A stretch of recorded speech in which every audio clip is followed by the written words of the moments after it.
Bet you didn't know the backstory to this song.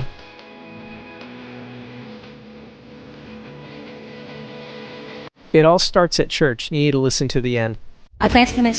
Life was just too heavy. It was just too much. I was an atheist too and hurt by a lot of people. I didn't want to keep doing life anymore. And the day that I planned to commit, I came home from school and I was having a nervous breakdown. I remember my grandma looking at me going, something's wrong with you and you have to go to church. There's no way I'm going to church. Those happy Christians that never have any problems. I never wanted to be around Christians. Sure didn't want to go, but she just kept on and she would not stop screaming at me until I finally was just like, okay, if you stop screaming, I'll go and sit. And I went there and I sat in the back and I crossed my arms waiting for it to be over so I could leave and fulfill the plan that I'd had to commit.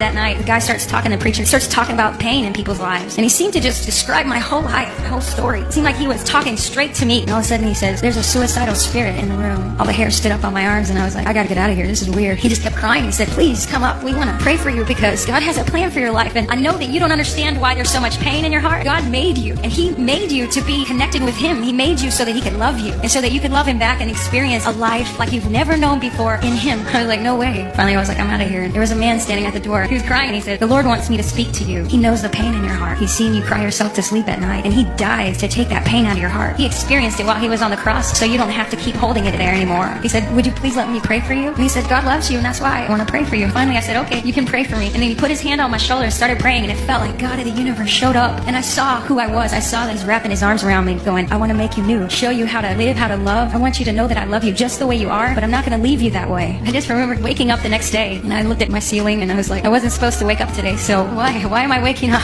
why do you want me here? What do you want with me? And my whole life has been an adventure since then. Share this video if you know you need Jesus.